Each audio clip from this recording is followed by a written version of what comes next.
Okay, welcome everybody. We're waiting for the waiting room to empty out. Just give us a few moments. One's still in there. Still 1, 3. Everybody's hopping on right now. I'm assuming something just finished.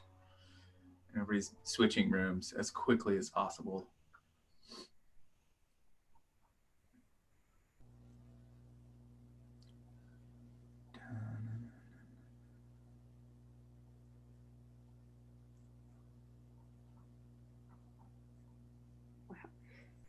So many. It's really jumping up. Yeah. Oh. Yeah, just still waiting for everyone in the waiting room to get actually in this before we get started. Welcome everyone though. Feel free to go ahead and start chatting in the chat box while we wait. Oh, there'll be some good chat.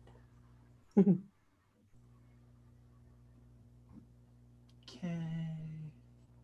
Still a few left in the waiting room.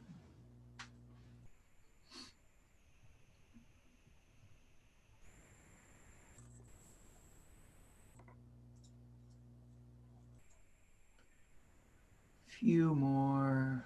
I almost have everybody joined. Thank you everybody for waiting. Just a few more moments. Getting everybody in there. Okay. Let's go ahead and get started. Welcome everybody. This is going to be the 5 Laws of Robotics, one of our networking chats from Andra Keay. She is the managing director of Silicon Valley Robotics. A few quick housekeeping notes to start. If you're experiencing any audio issues with your device, you can use your mobile phone to call in. Call-in numbers have been added to the chat. Today's talk is being recorded and will be available within 24 hours, so you can feel free to go back and watch it, share it among people, get it shared to your friends, use it for discussion points later. If you have any questions about our code of conduct, please see the facts. If for some reason the Zoom meeting ends prematurely, please try the link again from the ARM DevSummit site right away, and hopefully it'll work. Throughout the talk, please type your questions into the chat box and we'll get to them after the end of Andra's presentation. And this session is about 30 minutes long, but if there's a lot of questions and we really like the way the conversation is going, we can take up the full hour. And with all of that, I'd like to introduce you to Andra. Take it away. Thanks, Carl. And g'day. I'm, oddly enough, the Aussie that's leading Silicon Valley Robotics in the Bay Area of the United States. And I'll be talking about the 5 Laws of Robotics. From this slide, I think you can clearly see why we might need them. But the laws of robotics that I'm talking about are not the famous 4 laws of robotics from Isaac Asimov. In fact, originally, it was only 3 laws of robotics. A robot may not injure a human being, or through inaction, allow a human being come to harm.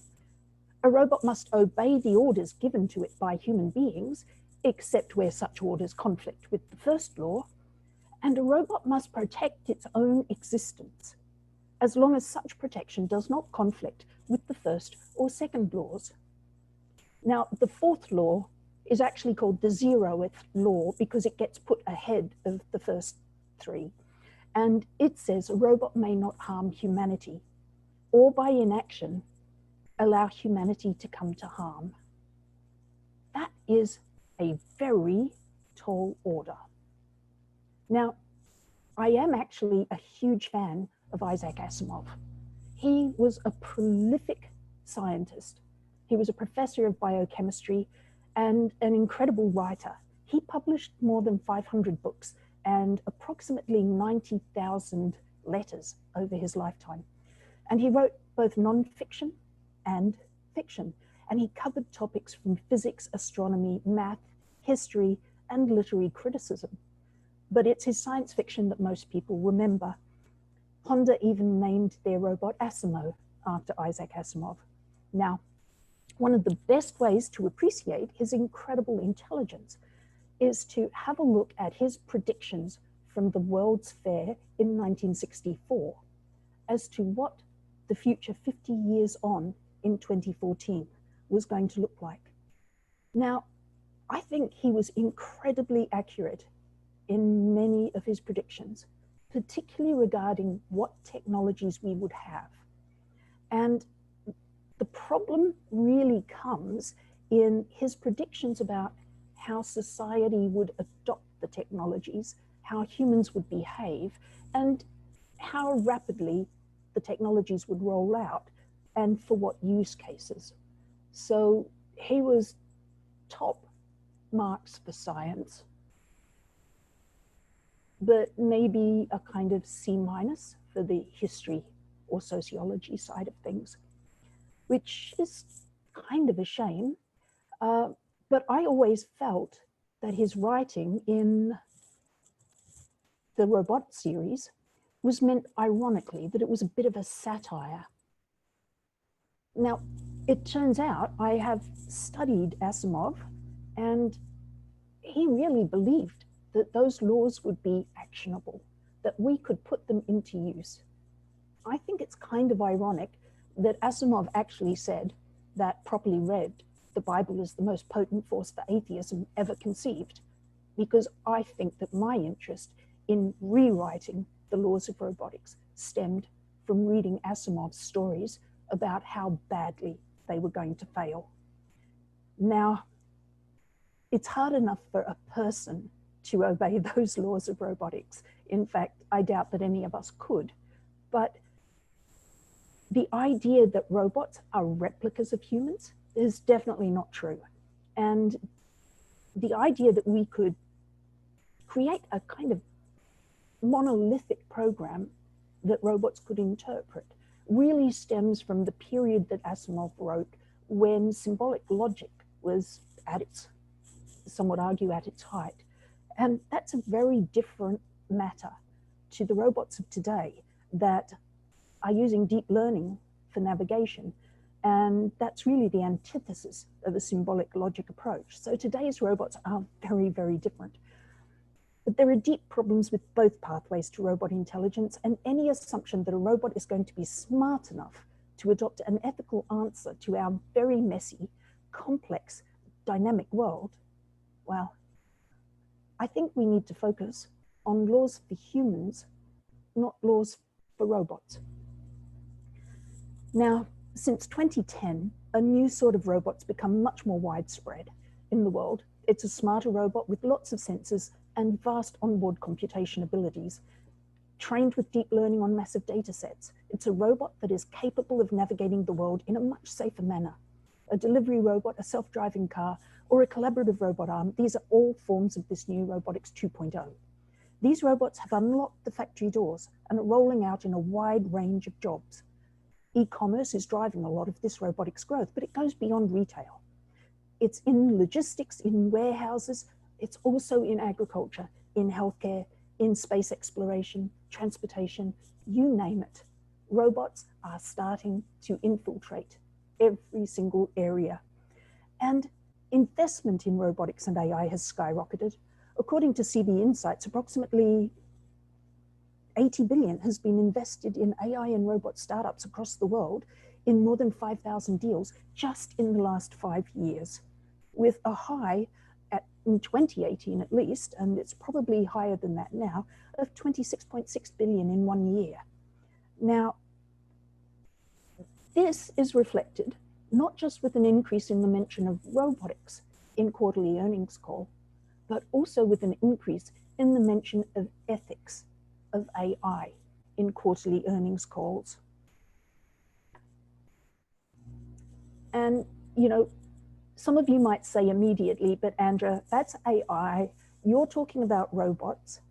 I want to point out that there has been a rather sneaky land grab by artificial intelligence recently, and it's been reflected in all of the recent US government policies, which has subsumed robotics into being a subset of AI.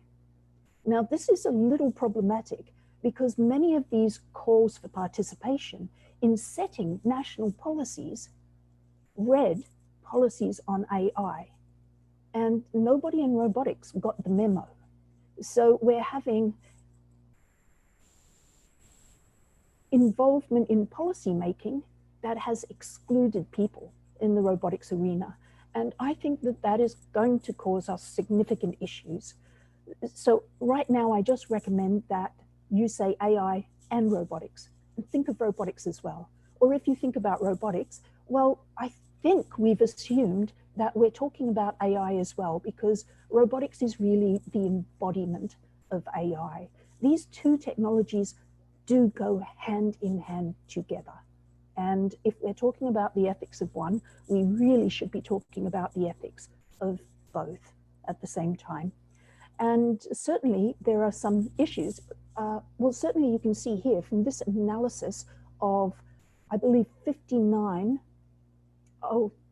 this one is of 3,661 news articles on AI ethics. And you can see that robotics is appearing as a topic in quite a number of them. But it certainly focuses on somewhat different concerns. And here, this is an analysis of 59 ethical frameworks that have been presented in the last 5 years from PriceCooper. And again, robotics is a subset. Now, if robotics was focused on solely the proportion, the concerns that I think would be uppermost would be somewhat different. For example, safety would definitely be significant if we were focusing on physically embodied AI. But one of the things I notice here is that diversity and inclusion, lawfulness and compliance, multi-stakeholder engagement and sustainability are all in fewer than 43% of the papers, in fact, down below 20% in some cases. Whereas I happen to think that those are the most important areas of ethics that principles of robotics, or laws of robotics, if you'd like to call it that, need to consider. So most of these documents, and I've studied as many as I can get my hands on, talk about what it means. They talk about what is fairness. What does it mean? They don't, and any good journalist would tell them this, they don't talk about the who, what, when, where, and how together.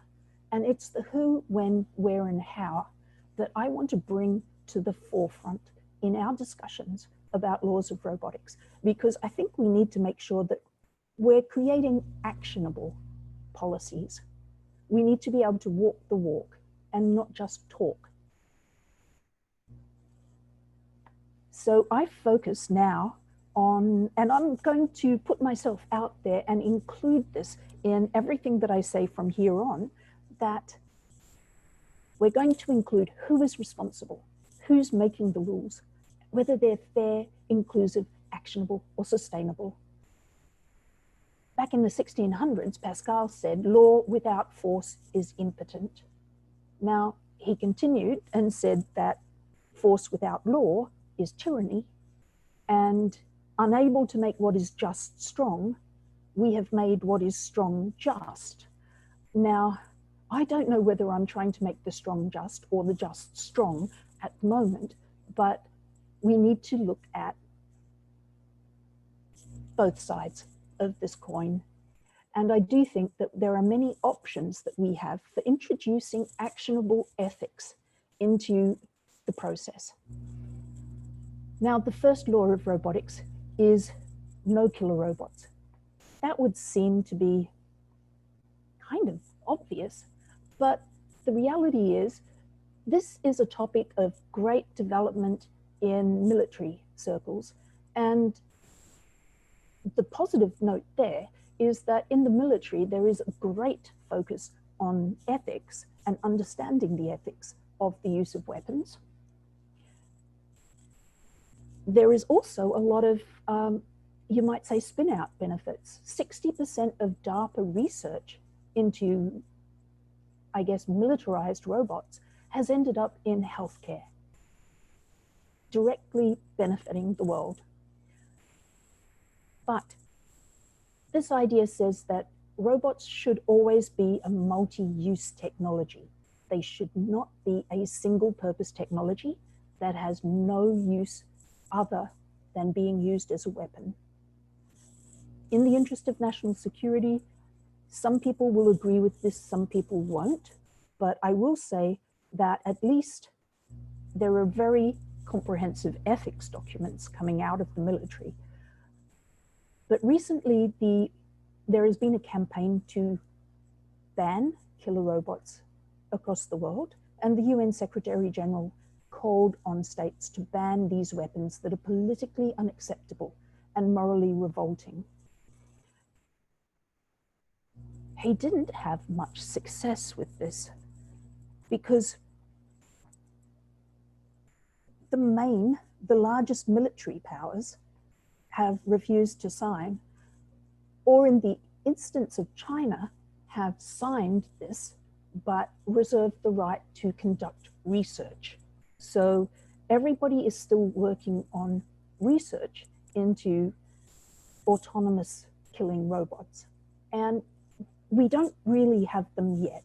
It's still something that is out there. So this is preparing for that time. But if we look at the history of international law, we can see the precedents in terms of the use of chemical weapons and in terms of the use of nuclear weapons. We can put a stake in the ground and say, this is a technology that should not be utilized by anyone. And there are very strong arguments for doing so. For example, the Campaign to Stop Killer Robots is formed precisely around this. And I think if you want to understand more about it, then go to the Campaign to Stop Killer Robots or some of the partner sites like Amnesty Tech or PAX. And they all have a lot of information on this subject. And it comes down to who is responsible and what can we do about this? So I do think that this has to be a global issue. It isn't something that we can solve at a technology level. It is something that we need to get governments to jointly come up with guidelines. And if you want to see who's working on these guidelines, as I suggested before, the Campaign to Stop Killer Robots is probably the perfect place to visit. Now,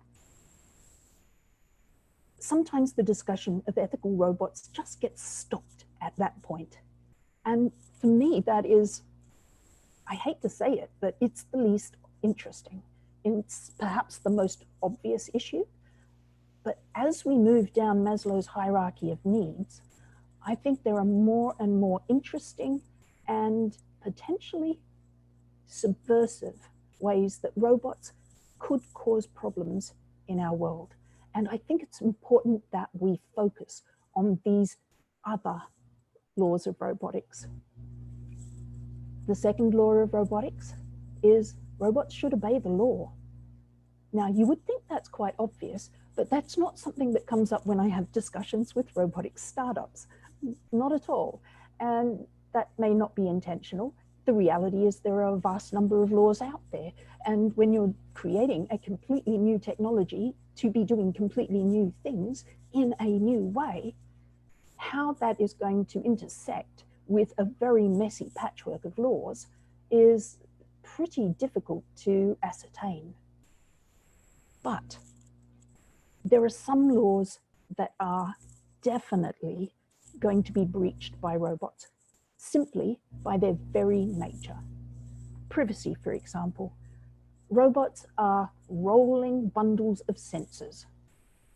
And at the moment, most robots are cloud operated or at least have strong connections back to base to help with navigation and operation.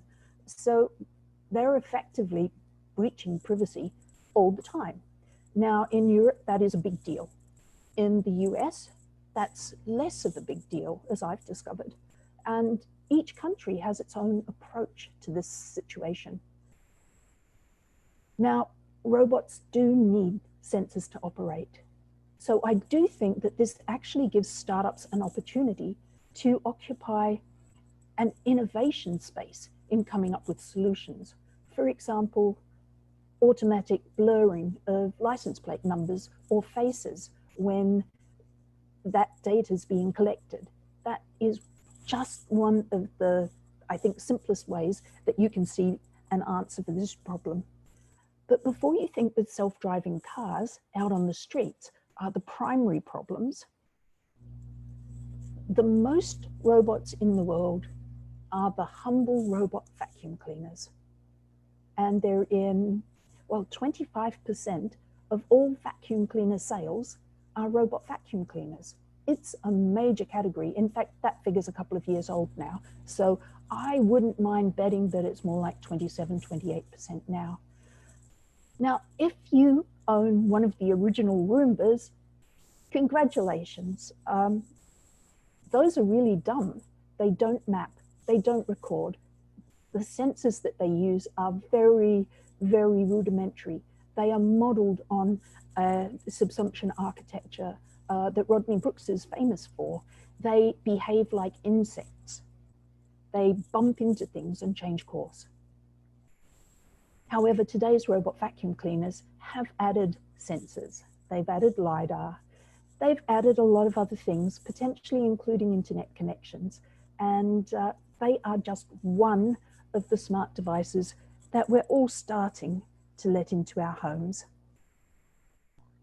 Now, if you want to learn more about this issue, I'm going to give a shout out for Cathy O'Neill's fabulous book, Weapons of Math Destruction, because she's also talking about some of the underlying algorithmic issues that come with the rollout of the robotics technology into the world. For example, the use of algorithms is a little bit fraught. It can be biased. It can, for example, some recent research actually has come out showing that self-driving vehicles, and I think this came from Georgia Tech, show that self-driving vehicles do not detect dark-skinned pedestrians half as easily as they detect light-skinned pedestrians. So the effectiveness of the algorithm that is underpinning the operation of a robot is going to be of significant danger. Now, who is responsible for this? I've put down national governments, and I think all lawyers in the audience will immediately say, you've got that wrong. But the reason I'm saying that is because I think we need to create, at a minimum, national laws for these things. If you think about the rollout of technology that took place with the automobile, with the train, and with the plane, these are all physical devices, and we have no end of problems through lack of interoperability from region to region. Think about the battle around the different sizes of train tracks that was finally decided at least within countries. And the same thing for driving on the left-hand side of the road or the right-hand side of the road. Now, by and large, most landlocked areas have conformed to the same driving system. In fact, Sweden only converted from left-hand drive to right-hand drive technologies in 1967 because its two landlocked neighbors were operating on a different side of the road. And now you can imagine driving from one country to the next. A little problematic. But the cost of changing your infrastructure, once you have reached such a time, the UK debated whether or not to switch from their left-hand drive system to the right-hand drive system, which is the most common in the world. But it would involve changing so much infrastructure that it is just not economically viable. And right now we're seeing this happen in the airspace. Until recently, air traffic has not been controlled nationally. It's been controlled in small regions, and planes effectively pass from the control of one region to the control of another region. Now, I think we can see what the problems with that are And I think that we're uniting around a national airspace in the United States. We need to apply that same philosophy to how we develop policies for robots. And we need to do it sooner, not later. Now, I've given you a where can you go for more advice here, and I picked EPIC.org, particularly because it's focusing on a lot of those algorithmic issues, which I'm not going to be diving into much. I'm talking about the application of robotics and the application of ethics to robotics that is not covered sufficiently in other principles and rules. And here is one of my favorite slides of all time. This is the Wikipedia definition of facial recognition technology using the most widely distributed computer vision open source library out there. I'm sure it's been updated since, but this is still the example of what facial recognition technology is. Now, if you can't see the problem with that, let's have a discussion later, okay? Now, the third law of robotics. Again, it should seem obvious. Robots should be good products. But it's a struggle just getting robots into the market. They are products, so they should be designed like any other product, using processes that ensure safety and security. But anytime we're innovating in the product space, there is a lot of unknown, and it takes a long time to fully test technologies to the standards that we're really going to require. However, as consumers, there is a certain level of trust that we expect able to place into products that we are going to interact with, into robots that are intersecting with our lives. We're expecting a fairly high level from them. And certainly I know a lot of robotics companies have great quality control departments. That's certainly on the mind of every successful company that I've talked to. But if you don't know about a problem, if you don't find out until much, much later, then it's not a simple software update, most likely. And the costs of a physical product recall are significant. And that is why we tend to focus only on issues of product safety, rather than issues of product good. And it's the issue of product good that alarms me most. I think that there are ways in which, for example, privacy breaches that might not seem to immediately involve danger, physical danger, or the sort of things that our systems prioritize.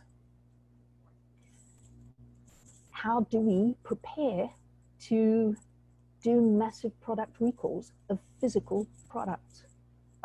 It is usually a last resort. And again, the responsibility for this one rests with the robot companies.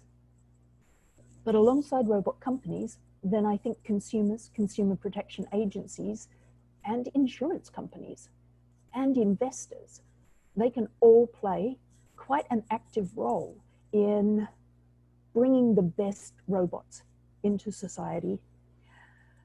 The biggest problem isn't that people go out there to deliberately introduce bad robots, or at least no one that I know does, but it can take years to discover where problems lie. A suggestion that was raised by Ryan Kalo, who is one of the co-founders of the We Robot Conference, along with Michael Frumpkin and some others. And I completely recommend the We Robot Conference. It focuses on legal and policy issues for robotics. And it covers a really broad range of what's happening in robotics. And at one of the first conferences, I know Ryan Kalo was raising the potential to have a kind of national robotic committee or congress of some form, Other people talk about things like having a chief robotics officer in companies. I've got a few suggestions there. I think we can improve on these plans a little bit. But in the meantime, definitely look at the We Robot conference on policy and legal issues with robotics. Because it is a race to get your robots out there. And I know that at this moment in time, there are autonomous vehicles on our roads, on our highways, and we don't currently demand much in the way of notification about that. I have a problem with that. I think there's a little bit of buck passing here, where companies are doing what they can to continue to succeed in the market, and different states are offering all sorts of incentives, or regions, to bring innovative technology into their region, which includes lowering the level of oversight that is demanded. For example, and this doesn't end well for ordinary people. The case a couple of years ago now, perhaps, in which an Uber car in autonomous mode hit a pedestrian and in the nighttime, and sadly killed that pedestrian, has gone through a number of legal twists and turns. And as it currently stands, the safety driver is being held culpable of vehicular homicide or manslaughter. I don't know the exact legal term off the top of my head here, but the company is not being held responsible. The state is not being held responsible. The safety driver, who was probably not getting paid enough for that job, is being held responsible for that accident. And everybody in robotics knows that there is no such thing as a safe handover in any vehicle traveling at speed. It is just impossible. So it is really a token to have safety drivers. We are better off to have autonomous vehicles that are being monitored, that have bright lights and signage saying, this is an autonomous vehicle. This is what we do with dangerous cargoes. It is what we do with wide loads. It is what we do with a number of other things on our roads. I think that's the approach that we need to take, because I, as a driver, would feel more confident in my ability to give extra caution around an autonomous vehicle. And I believe, although we can never go back, but I believe that that pedestrian would have been more careful if they had known clearly that they were being approached by an autonomous car, and not the sort of car being driven by a person with their eyes on the road that we all still expect. I have a couple more rants saved up as well, so we haven't finished yet. The fourth law of robotics is that robots should tell the truth. And this is the hardest. I really think that this one is going to be the most difficult principle for us to come up with comprehensive safeguards around. Why? And this principle about telling the truth is that robots are machines, and the illusion of life should not be used to deceive or manipulate or exploit us. So all of those digital nudges, that should be adopted with ethics. Here's the problem. The problem is that robots lie all the time. It is an inherent part of what being a robot is. Just like they are rolling bundles of sensors, they are pre-scripted. They are told to say certain things in certain conditions. And generally speaking, it's the people that own or deploy the robot that decide exactly what the robot says. This is considered a feature, not a bug. This is not a reason for us to say, whoops, that's a lying robot, let's take it off the shelf. No, that is a feature. And so we need to learn how to navigate a world of deceptive robots that have the illusion of life, This is, of course, the Disney simulation of the presidents. It's not a real life person. Robots, by and large, being used in customer service roles are being deployed by a company who is trying to increase sales. There is a strong financial motivation for the use of robots in these scenarios, as there should be. And I will have to say, this is not entirely a bad thing. It can be used simply to bump sales up. It can be used to get information from us. That is a risky area. It can be used to manipulate our behavior, definitely. This is the area of digital manipulation or nudges that we're starting to see discussion about. We don't really have protection around this. There is a huge financial incentive for robots to lie to us, or at least to manipulate us. However, I've put a different reference on the next slide because I do think that there are some companies that are using the ability of robots for the bad, and there are some companies that are using the ability of robots to change our behavior for the good of us. And I confess, I actually invested in Catalia Health in the early days. And Catalia Health is a social robotics company that came out of the MIT Social Robotics Lab, where Jibo and Cynthia Brazil were the founder. Dr. Corey Kidd has focused on building a behavior-changing robot to change our health for the better. He's done extensive clinical trials with this robot, and he's proven that the Mabu robot can help people maintain a treatment regime much better than our current practices can do. Now, in a perfect world, we wouldn't need to have a robot to help somebody maintain their health. We would all have access to nurses, to fitness coaches, and to all of the health and well-being coaching that we require. But it's not a perfect world. And right now, if you have a complex disease or ailment, a heart problem, for example, you get complicated treatments and you get sent home, where medical practitioners check in on you over the phone, sometimes as rarely as once a month. In fact, I'm told that that is actually the standard for care, is a once a month call.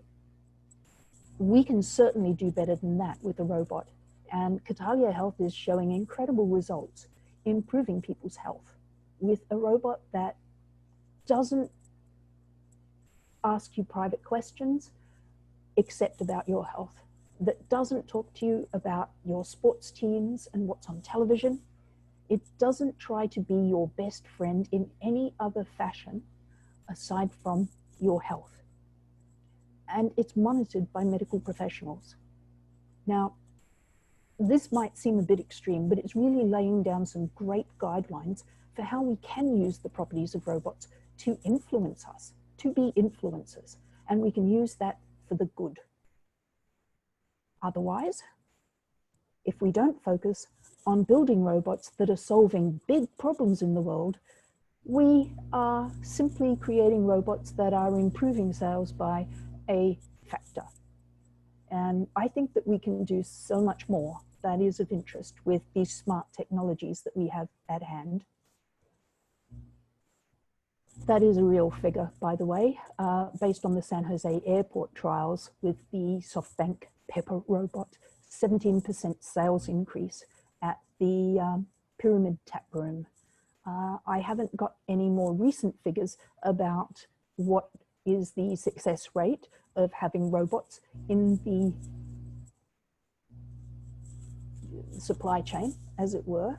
But actually, on that point, if you think that you're immune to robots manipulating your behavior, you're wrong. I can guarantee you that you are emotionally swayed by movies, especially by animated movies, because we have experts in the art of creating the illusion of life. And that is actually the name of a book made famous by Disney animators that talks about a lot of the tricks and techniques that you can use to manipulate the image to create the illusion of life and to create an emotional reaction. Now, this is a really hot topic in the research field, but I've leapt ahead now. The final law of robots is, I write it as robots need to show identity. Generally speaking, it's called robots should be identifiable, as should the person who is responsible for any robot. Well, how do we put that into practice? I think the most obvious way is for us to ask that robots have visual identification, which is exactly what we have done for aircraft, for boats, for vehicles on roadways. I think the safest thing for all of us and the best way for us to create trust around robots is for robots to be visually identifiable. Oddly enough, this is not something that most robot companies think about. When I suggest it to them and I point out that this has benefits for them in terms of advertising and branding as well, they go, that's a great idea. And they start to implement it. I think it's a case of tunnel vision, really. You're with one robot company, that is all you think about. Whereas from the rest of the world's perspective, in areas like supermarkets, in areas like hospitals, we are starting to have multiple robots from different companies all being utilized in the same space. So we're going to start to need clear ways of telling them apart. Otherwise, our expectations are very poorly managed. In fact, one of these robot companies posed the question that I pose, what number is that robot, as part of a social media campaign. Sadly, they wanted to know where the lost robot was and if anybody could find its number, but it was just a joke. Turn it upside down, and obviously the missing robot is number 87. I think this is a real world issue that we can immediately be taking real world actions in by making all robots have identity that is visible. Who would be responsible? You know, I think a robot registry doesn't have to be global. There are certainly some areas where robots, particularly delivery robots and self-driving robots, as they're rolled out, the local regions are collecting a registry of these robots. I would like to see something that is publicly searchable though. And I will explain a little bit more about that as we go along. I think a robot registry is to the benefit of all of us and to the robotics industry. We need to know that robots are designed transparently as well, not just what the robot, which robot is it, but we need also indications as to why the robot is acting the way it acts, what governs its behavior, why is it doing what it's doing. And that's why I do think a publicly searchable registry would make a lot of difference.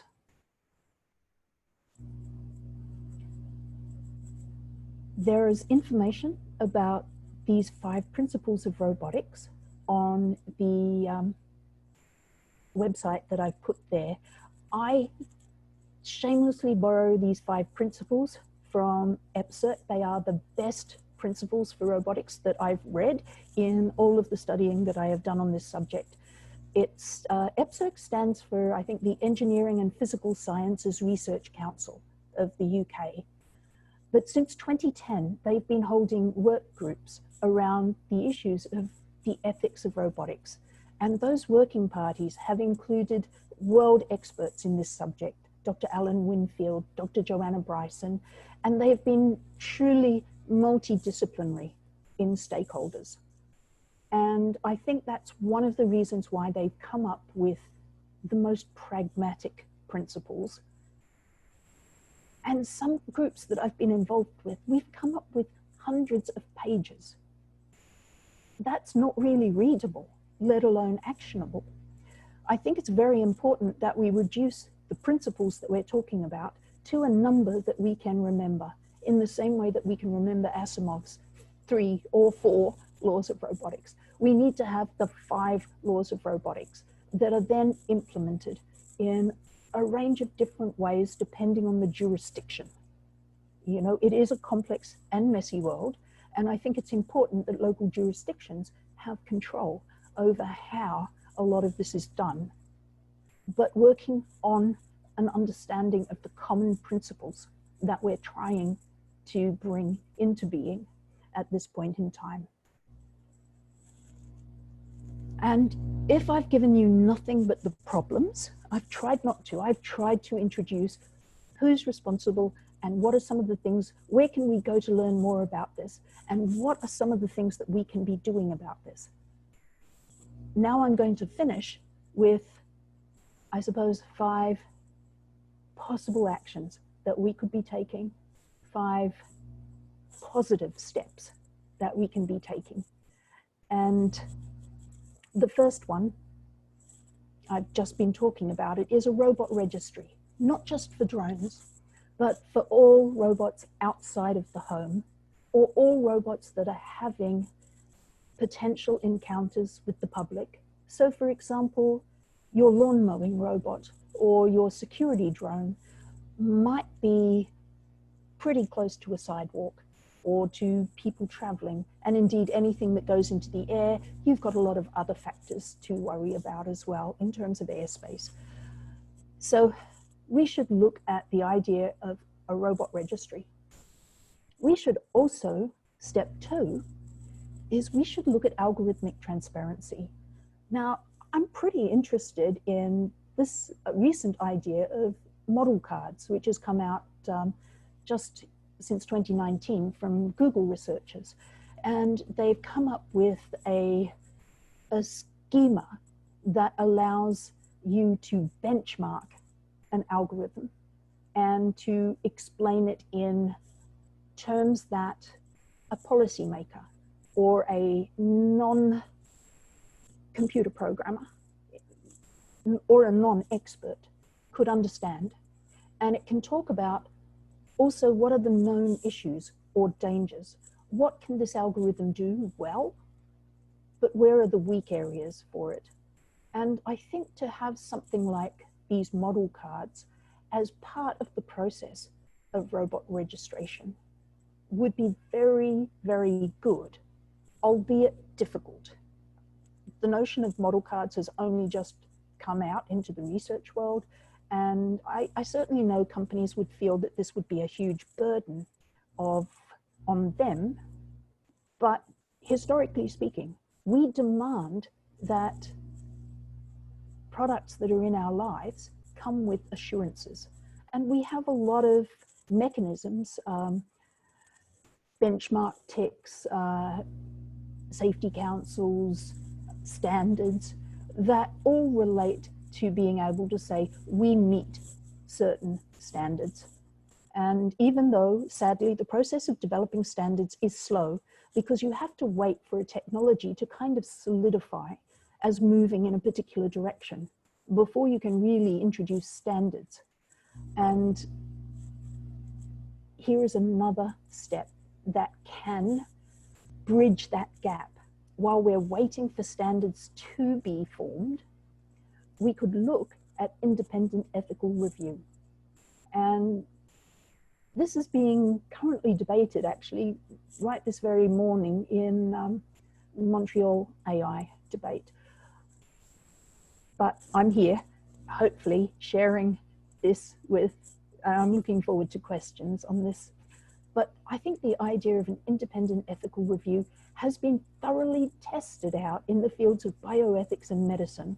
We've had 40, 50 years of developing how does this work? And it's being deployed not just in research, but by commercial companies. So it is possible. Step 4, and you can see how I think this flows all the way through. I would like to propose that we have robot ombuds people, and It's a dreadful word.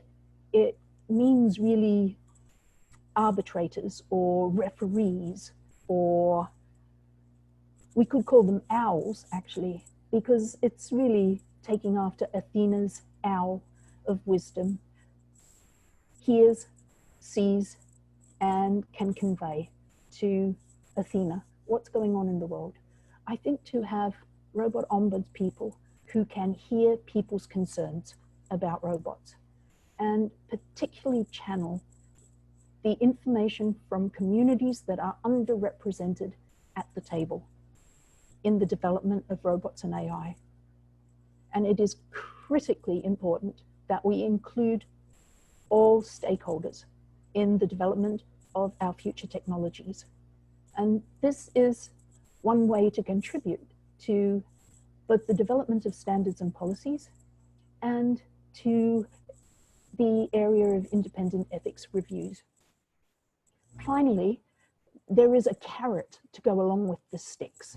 And in Silicon Valley Robotics, we're about to launch our inaugural Innovation and Commercialization Awards, where we're going to focus on awarding people for building good robots and for being good robot companies, because we have had, if anything, the development, the rollout of robots into the real world has been slowed as companies take very careful steps.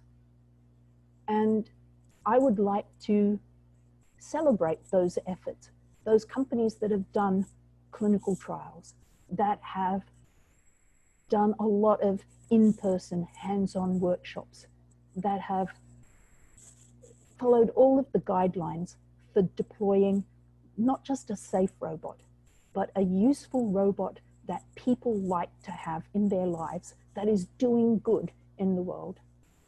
So I'm hoping that by celebrating good robots and good robot companies, we can continue to give incentive to people building robots to do better, to always be doing better.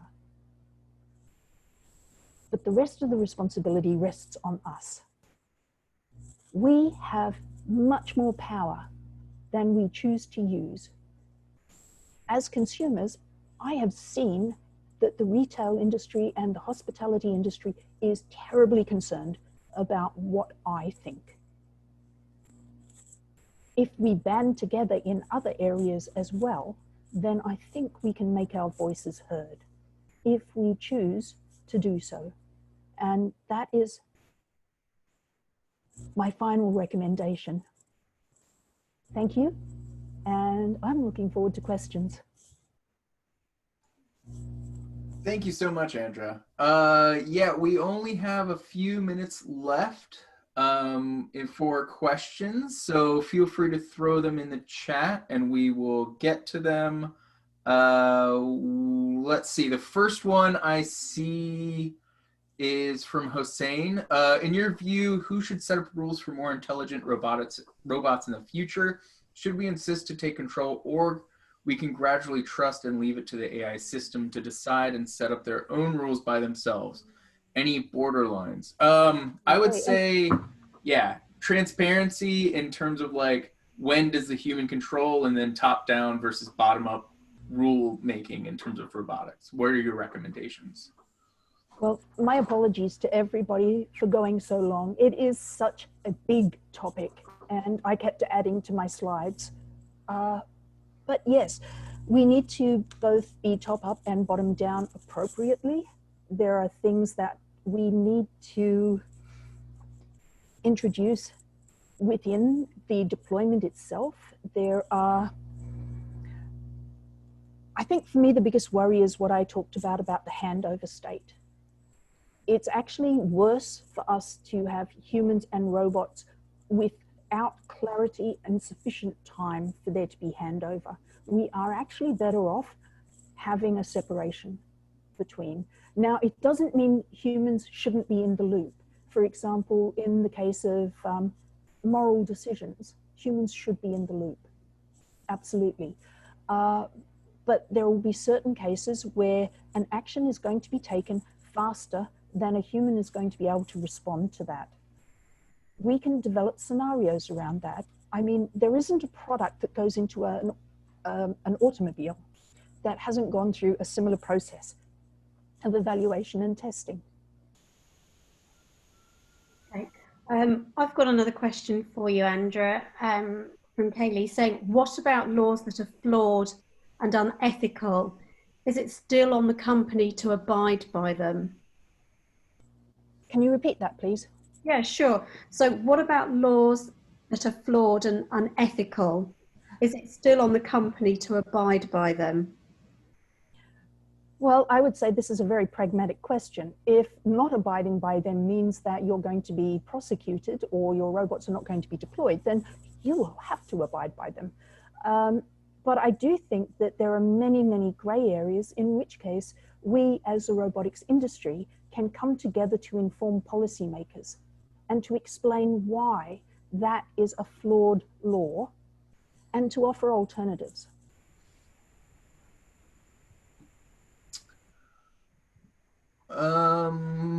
Let's see. I think the next question should be, sorry, keep the questions coming in, everyone. I'm trying to pick the ones that are the most interesting with the time we have left. I've got one here, Carl, if you don't mind me jumping in. From somebody saying, if you give responsibility to governments, does that remove the responsibility from individuals? What's your thought on that? Well, I hope that all governments are democratically elected and therefore a representation of our individual wishes. We should be always working towards having our beliefs and our rights represented and respected. That can be tricky because it can't come down to just, you know, I want to have this and it's going to cause a problem for you. I think that we have a lot of great opportunities for artificial intelligence to assist with perhaps appropriate divisions around jurisdictions. For example, a jurisdiction relating to air traffic probably needs to be very, very large, but a jurisdiction relating to something that is far more local, that a local government can afford to fix, and that is a key question, should probably be determined locally. And I think that all of our systems have evolved to do a really intricate job of balancing our abilities to change things and our abilities to ask for the changes that we want. And so that means that we have local governments that do things like housing and rubbish collection, and national governments that do other things. But I do think that this is an area where I think there could be a lot of very promising civic AI research in the future. We have another question from Dwayne. Many facial recognition solutions, sorry, air quotes, robotic ML algorithms that is misidentify people of color. I would say, what kind of standards should be in place before robots are allowed to like enter the workforce or interact with people? Like we do have, you mentioned Pepper and then the iRobot Roombas.